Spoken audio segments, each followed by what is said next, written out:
They never saw her fire. They only heard the whisper spreading through the ruins. Who's hunting us? Minutes earlier, she was still kneeling in the snow, hands soaked with her brother's blood, calling time of death through a broken radio. The Christmas lights on a shattered station wall blinked weakly as mortars walked closer. She wiped her gloves clean, unfolded the rifle she swore she'd never touch again. The medic didn't go looking for revenge. She went to finish the fight. The snow fell in sheets across the abandoned railway depot, burying the bodies nobody could retrieve. Wind screamed through shattered windows, carrying the acrid stench of burning fuel and cordite. Somewhere in the distance, mortars thumped with mechanical precision, walking their fire patterns closer to the station with each salvo. Sergeant Claire Brennan knelt beside the third casualty that hour, fingers working through frost-stiffened gear to find the wound she already knew was fatal. Blood steamed in the sub-zero air, her knees were soaked through, frozen denim stiff against her skin. "Doc," the kid gasped. 19, maybe 20. From Nebraska or Kansas, somewhere flat where horizons stretched forever, and war was something that happened on screens. His name tape read, Morrison. She'd know his first name soon enough when she called in his death. "Don't talk." Claire pressed gauze against the shrapnel hole in his abdomen. Her hands moved automatically, following the protocol burned into muscle memory over 18 months of dragging broken men from kill zones. Pack the wound, apply pressure, check for exit wound, monitor breathing, track pulse. The sequence played out the same way every time, whether it saved them or simply delayed the inevitable. Morrison's gear was new, fresh from supply. Nobody got new gear unless they were replacing someone who didn't need it anymore. The depot walls shook. Another mortar strike, closer this time. Plaster dust drifted down like dirty snow. 12 men left in the unit, pinned in a crumbling Soviet-era station while enemy forces tightened the noose. The Christmas lights someone had strung across the operations room flickered red and green, absurd decorations for a slaughterhouse. "Brennan." Lieutenant Davis crawled over, face gray beneath the grime. "Can you stabilize him?" Claire looked at the blood pooling beneath her knees, at the kid's dilating pupils, at the shrapnel that had torn through his liver and probably his kidney. "No," she said. Davis closed his eyes. "Open them." "How long?" "Minutes."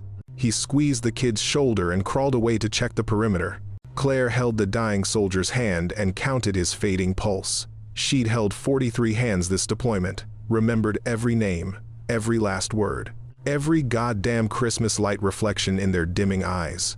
The kid from Nebraska stopped breathing at 1,647 hours. She radioed it in. Time of death, dog tag number, location for retrieval that would never come. Then, she moved to the next casualty. Corporal Hayes watched her work, rifle braced against the window frame. "Doc," he said, not looking away from his sector. "Can you shoot?" The question hung in the frozen air. Claire didn't answer. She packed her medical bag and moved to where the others waited. Nobody asked again. Nobody knew that before she carried the cross in caduceus, she'd worn a different patch, that her hands knew the weight of a different tool, that she'd buried that part of herself in a locked case at the bottom of her gear, beneath bandages and morphine syrettes. They called her Doc. They called for her when they were dying. They never thought to call her for anything else. The shot came at dawn, when the world was caught between darkness and light, that vulnerable moment when guards grew weary and threats seemed less immediate. Lieutenant Davis stood to check the western approach, and his head snapped back in a mist of red. The crack of the rifle arrived a half-second later, echoing off the depot walls like thunder trapped in a canyon. "Sniper!" Hayes dove for cover, his shout cutting through the stunned silence. West side, high ground, everyone down. Claire was already moving. She'd been 15 feet away when Davis fell, cleaning instruments in melted snow. Training overtook thought. She dropped her cleaning kit and low-crawled across broken tile, using concrete pillars for cover as rounds sparked off metal beams overhead. The incoming fire was disciplined, calculated, professional. Davis lay in the open, twitching. Still alive, his radio crackled with static, pinned beneath his body. "Doc!" Don't, someone shouted. Thompson, maybe. Or Mills. Sound became unreliable under fire. She went anyway. Bullets chewed the ground around her, stitching patterns in frozen earth. She grabbed Davis by his vest straps and pulled, dragging 200 pounds of dead weight toward a collapsed section of wall, 30 feet. 25. Her shoulders screamed, muscles burning with the strain. Blood made the strap slippery. A round punched through the concrete beside her head, showering her with rock chips that cut her face. She tasted copper and kept pulling. 20 feet. Davis coughed blood, bright arterial red. His eyes found hers, confused and fading, trying to understand why the world had suddenly tilted sideways. Davis coughed blood. His eyes found hers, confused and fading. 15 feet. She hauled him behind cover and flipped him onto his back. The entry wound was high on his temple, just above the ear. The exit wound, there was no exit wound. The bullet had tumbled inside his skull. He was already gone, just didn't know it yet. Davis. She pressed her fingers to his neck, feeling the thready pulse. Stay with me. He tried to speak. Blood bubbled at his lips. Davis, listen. His hand caught her wrist. Squeezed. His mouth shaped words without sound. Keep them alive. Then nothing. Claire called time of death at 0614 hours. She knelt there in the snow and blood, hands shaking for the first time in 8 months. The Christmas lights kept blinking. Red, green, red, green. She pressed her palms against the cold concrete until they stopped shaking. Then she went back to work. The sniper waited exactly 43 minutes before the next shot. Sergeant Marsh was on watch rotation, scanning the tree line through cracked windows. He just radioed the all clear when the bullet punched through his throat. He dropped without a sound. This time Claire noticed things she shouldn't have noticed. The angle of impact 30 degrees from the eastern ridge, not the west where Davis was killed. Wind correction, the round had drifted slightly left, compensating for the crosswind channeling through the Depot Valley. She processed this while running to Marsh's position, while Hayes and Thompson laid suppressing fire at shadows, while she pressed both hands against the arterial spray and felt life pump through her fingers. Medic, someone was shouting. Unnecessary. She was already there. Marsh's eyes were wide and terrified. He couldn't breathe, couldn't speak. The bullet had destroyed his trachea and nicked the carotid. Claire worked fast. Pressure, occlusive dressing, but the blood kept coming, hot and red, soaking through every layer of gauze. Stay with me. She tilted his head back, trying to keep his airway clear. Marsh, stay with me. He grabbed her arm. His grip was strong for 5 seconds, then 10, then it went slack. Time of death, 0657 hours. Claire sat back on her heels. Around her, the remaining 10 men kept firing at an enemy they couldn't see. The radio crackled with static, no air support, no reinforcements, no extraction until the weather cleared. She looked at the entry wound. 7.62 millimeter, probably. The angle suggested the shooter had moved to a new position on the eastern ridge, elevation roughly 200 feet higher than the depot. Wind was gusting 10 to 12 knots from the north. She was reading terrain the way she used to read it. Before she swore she never would again. Claire picked up her medical bag and moved to the next casualty.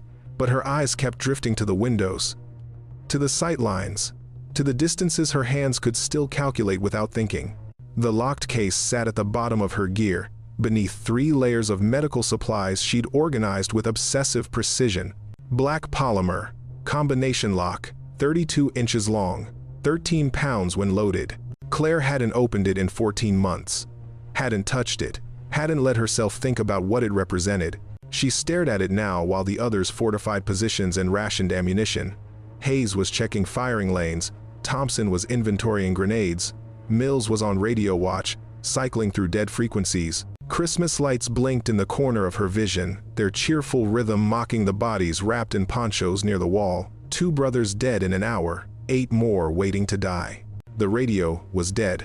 Atmospheric interference from the storm, the battalion liaison had said before they lost contact. The weather had closed in, trapping them until the storm passed. Extraction would come, eventually. Maybe tomorrow, maybe the day after, maybe never. She remembered the combination without trying. 317. The date she'd walked away, March 17th, St. Patrick's Day. The day she'd decided she'd rather die than kill again. Her fingers moved. The latches clicked with mechanical precision. Inside, a dismantled M24 rifle system, loophole scope with mil-dot reticle, AAC suppressor, Bushnell rangefinder, 10 magazines, 200 rounds of M118 LR ammunition, cleaning kit, ballistic calculator, wind meter, everything she'd needed when she was someone else, someone harder, someone who understood that some problems could only be solved with mathematics and lead. Before. The memory came sharp and clean, vivid as yesterday. A rooftop in another winter. A target in a window. Intel that was supposed to be certain verified through 3 independent sources, cross-referenced with satellite imagery, confirmed by human intelligence on the ground. She'd taken the shot with perfect form, perfect calm, perfect execution. The bullet had found its mark with textbook precision. Then the woman stepped into frame, holding a child. Wrong window, wrong floor, wrong everything. The intel had been good. The building number had been wrong. Claire had turned in her sniper qualification that week, requested immediate transfer to combat medical, vowed to only save lives, never take them. Swore an oath to herself more binding than any she'd given the army. She'd kept that vow for 14 months, 2 weeks, and 5 days. Now she lifted the rifle from its case and felt the familiar weight settle into her hands. The polymer stock was cold, the barrel was clean. She'd maintained it religiously, even when she swore she'd never use it. Some habits died harder than oaths. Hayes appeared in the doorway. "Doc, we need." He stopped, stared at the weapon. "That's a sniper rifle." "You're a medic." "I am." He looked at the rifle, at her, at the 2 bodies wrapped in ponchos near the wall. "Can you shoot it?" Claire's fingers moved along the barrel, checking components. "Yes." "How good are you?" She didn't answer, didn't need to. Hayes saw something in her face that made him step back. "We've got 10 men left," he said quietly. "That sniper is going to kill us one by one unless someone stops him." Claire assembled the rifle in 20 seconds. Muscle memory. The scope clicked into place. She checked the action, loaded a magazine. "I need to make a call," she said. She keyed the radio. Static. She tried again. A voice broke through. "Brennan, say again." "I can stop them." Pause. Negative. "Hold position. Air support inbound when weather clears. We'll be dead by then. Your orders are to hold position and provide medical." Claire turned off the radio. She slung the rifle across her back and moved toward the north stairwell. Hayes caught her arm. "Doc, I'm still your medic," she said. "But if I don't do this, there won't be anyone left to save." She climbed. The water tower stood 300 yards from the depot, a skeletal structure wrapped in ice and rust, abandoned decades ago when the railway stopped running. Claire climbed in darkness, boots finding purchase on frozen rungs, slick with frost, rifle slung tight across her back. Each rung groaned under her weight. Metal protested, but it held. Below, the depot looked like a dying animal caught in a trap, smoke rising from mortar impacts, black columns against gray sky. Christmas lights still blinking through broken windows, tiny stars of red and green in the gathering gloom. 10 men hiding in the carcass, waiting for the next shot, waiting to die. She wouldn't let it come. The tower platform was exposed to wind, but offered clear sightlines across the valley. She bellied down on frozen metal that burned through her uniform, bit into her elbows, set up her position with the methodical precision of a surgeon preparing an operating theater. Rifle bipod extended and locked. Scope adjusted for cold air density. The frigid temperature would affect bullet velocity, trajectory, everything. Notebook pulled from her pocket to calculate wind and distance. The notebook was old, leather cover worn soft from handling, pages stained with water and blood and coffee, same one she'd used before she became someone who only saved.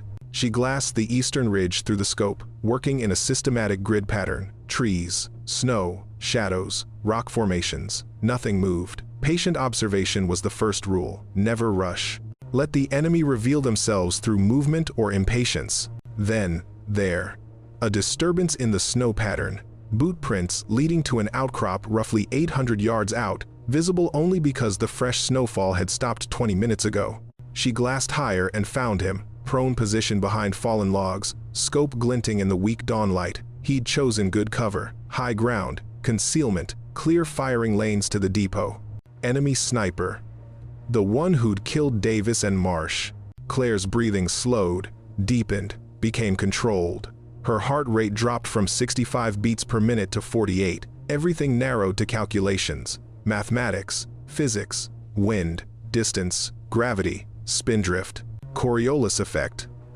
The equations that transformed intent into outcome. Distance: 840 yards. Wind: 12 knots from north-northwest, gusting to 15. Temperature: -6°C and dropping. Barometric pressure: falling with the approaching storm front. Target: partially concealed, minimal movement, professional posture.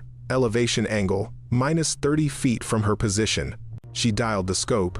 11 minutes of angle elevation, 2 minutes right for wind. Adjusted the parallax, checked the bubble level, chambered around, feeling the smooth action cycle. Breathed out slowly, emptying her lungs to 3/4 capacity. Waited for the pause between heartbeats, for that microsecond of perfect stillness when her body became a stable platform. The rifle kicked. Through the scope, she watched the enemy sniper jerk and go still, slumping forward against his rifle. One down. She chambered another round and scanned for the next threat. The second sniper died 10 minutes later.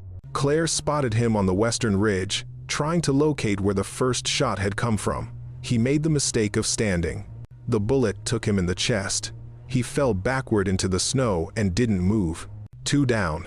She marked the position in her notebook and kept scanning. Below, in the depot, Hayes was shouting something. She ignored him, focused on the terrain, on the mathematics of death. The enemy mortar team was next. She found them in a depression behind the tree line, setting up for another barrage. 3 men, too far for one-shot kills. She'd have to be fast. She took the observer first, then the gunner. The loader dove for cover, but she tracked him through the scope and put a round through the tree he was hiding behind. The bullet punched through frozen wood and found flesh. 3 more down. The depot radio crackled to life. Enemy communications, overlapping in panic. Contact, contact. Where is it coming from? Can't see the shooter. It's not artillery. Single shooter. Has to be. Who is hunting us? The fear in their voices was sharp, real. They'd expected to overwhelm a trapped unit. Instead, they were dying one by one to a ghost. Claire adjusted position. The water tower was compromised now. They'd figure out her location soon. She needed to move. She slung the rifle and climbed down, hit the ground running, found a new position in the depot's collapsed north wing, a gap in the wall that gave her sightlines without silhouette. From there, she could cover her brothers and keep hunting. The enemy kept dying. A squad leader trying to rally his men, a machine gunner setting up on the southern approach, a radio operator calling for reinforcements. Each shot was clean, deliberate. No anger, no rage, just the cold mathematics of protection. She was a medic with a rifle. She was saving lives by taking them. Between shots, she returned to the operations room, moving through corridors filled with smoke and fear. Thompson had taken shrapnel from a mortar round that had detonated against the north wall. Claire found him propped against sandbags, face pale, blood pooling beneath his left leg. She worked fast, cutting away his uniform with trauma shears, exposing the damage. His leg was shredded from knee to hip, dozens of metal fragments embedded in muscle and tissue. Salvageable if they could get him to a surgical hospital, fatal if infection set in first. "Doc," he grabbed her wrist. Blood on his fingers. His grip was strong despite the shock setting in. The sniper fire stopped. "I know." She packed the wounds with quick clot hemostatic gauze, pressing the chemical-treated material deep into the torn flesh. The bleeding slowed, but didn't stop entirely. "Was that you?" She didn't answer. Wrapped his leg in pressure bandages with practiced efficiency. Started an IV line in his right arm, hanging a bag of saline from a nail in the wall. Added morphine to take the edge off. His pupils dilated within seconds. "Stay still," she said. "Keep pressure on it." Thompson nodded, already drifting into the pharmaceutical haze that made pain bearable. Hayes appeared in the doorway, rifle in hand, face smudged with powder residue. "Doc, we've got movement on the western approach. Need to know if he stopped." Looked at the rifle leaning against the wall, at the scope still attached, at Claire's hands, switching from blood-stained medical gloves to fingerless shooting gloves, at the cold efficiency in her movements. "It is you," he said quietly. Statement, not question. Claire stood, picked up the rifle, feeling its weight redistribute from her hands to her shoulder to her core. "I'm still your medic." You're killing them. They're killing us. She moved toward the stairwell. What would you prefer? Hayes didn't answer. Couldn't answer. Because they both knew the math. Without her rifle, they'd all be dead by nightfall. She moved back to her position on the second floor, where a collapsed wall section gave her sight lines without silhouette. Scanned the western approach through the scope. Found the movement Hayes had reported, a 5-man element trying to flank through the tree line, moving in tactical formation. Professional. Careful. Not careful enough. She dropped the point man with a shot that caught him mid-stride. He fell forward into the snow, momentum carrying him 3 feet before he stopped moving. The formation scattered. She tracked the rearguard as he dove for cover behind a boulder. Waited 5 seconds. He shifted position, trying to get a better angle on the depot. She put a round through the gap between the rocks. Saw him jerk and go still. The other 3 scattered deeper into the trees, breaking contact. Claire chambered another round and waited. Sometimes patience killed more effectively than bullets. She returned to Thompson, checked his vitals. Pulse weak but steady. Breathing shallow, blood pressure dropping slowly. He'd need surgery within 12 hours or risk losing the leg. She adjusted his IV rate and made a note in her field book.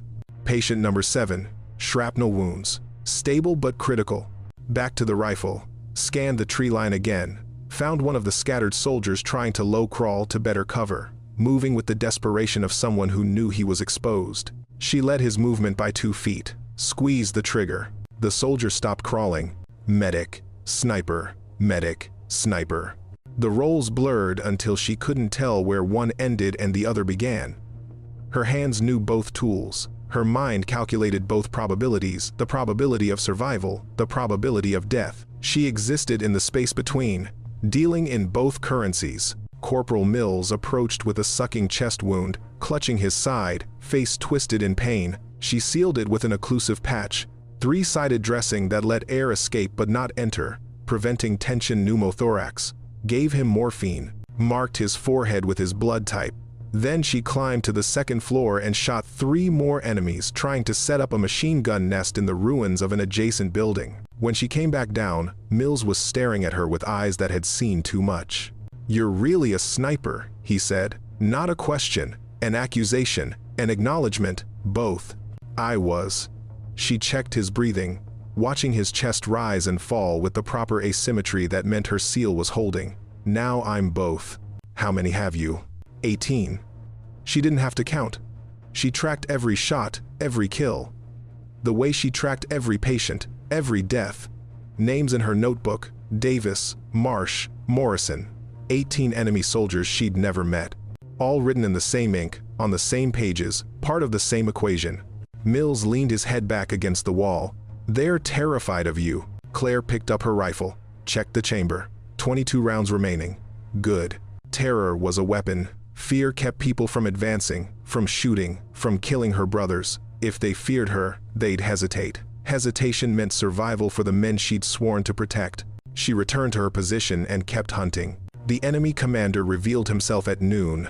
Claire spotted him through the scope, a figure moving between positions, directing fire, rallying panicked soldiers. He wore officer insignia and moved with the confidence of someone who thought himself safe. He was wrong. Distance: 1,090 yards, the farthest shot she'd attempted in 3 years. Wind conditions were brutal, gusting between 15 and 20 knots, swirling unpredictably through the valley. Temperature dropping, snow beginning to fall again. She ran the calculations twice, adjusted for the Coriolis effect, for air density, for the slight cant of her position. This wasn't revenge. Revenge was hot, emotional, sloppy. This was cold, surgical, necessary. She settled into position, controlled her breathing, let the rifle become an extension of her body. Her eye found the reticle. Her finger rested on the trigger.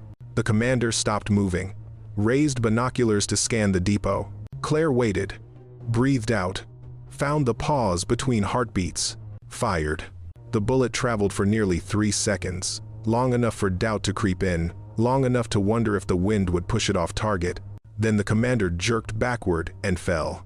Through the scope, Claire watched enemy soldiers scatter, watched their formation collapse, watched the hunt end. She chambered another round but didn't fire. They were running now. Leaving their wounded, abandoning their equipment, she let them run. Hayes appeared beside her. You got him? They're retreating. He looked at her face, at the scope still pressed to her eye, at her finger still on the trigger. Doc, he said softly. It's over. Claire lowered the rifle. Her hands weren't shaking. They should have been shaking. The helicopters came at sunset. Claire heard them before she saw them, the thump of rotors cutting through cleared sky. Extraction. Finally. She was in the operations room, zipping body bags. Davis, Marsh, 3 others who died before she picked up the rifle. She moved methodically, checking dog tags, recording details. The Christmas lights had finally died. Hayes coordinated the evacuation. Walking wounded first, then critical cases. Thompson would make it. Mills would make it. 7 men total, still breathing because she'd become what she'd sworn never to be again. A crew chief jumped from the helicopter, scanning the depot. Who's in command? Hayes pointed at Claire. The crew chief frowned. You're the medic. We heard there was a sniper. There was. Claire sealed the last body bag. He's gone now. The crew chief looked at the rifle leaning against the wall. At the scope. At Claire's hands, stained with blood and powder residue. He didn't ask. They loaded the wounded first, then the dead. Claire insisted on carrying Davis herself. Hayes helped with Marsh. Before boarding, Thompson caught her arm. Doc. His voice was rough from morphine. Thank you. Claire nodded, didn't trust herself to speak. Mills gripped her hand. You saved us. I killed them. You saved us, he repeated. The helicopter lifted off. Below, the depot grew smaller. The railway tracks disappeared under fresh snow. The water tower where she'd taken her first shot became just another skeletal shadow. Hayes sat beside her. They're going to want a report. I know. What are you going to tell them? Claire looked at her hands, at the blood under her nails, at the calluses from holding both bandages and rifles. The truth, she said. We were under attack. I eliminated the threat. I kept them alive. You killed 18 people. I know how many I killed. She met his eyes. I know exactly how many. The helicopter banked east, toward the field hospital, toward questions she didn't want to answer, toward a version of herself she tried to bury. Someone asked, "Are you okay?" Claire looked out at the snow-covered mountains, at the clean white landscape that hid so much red.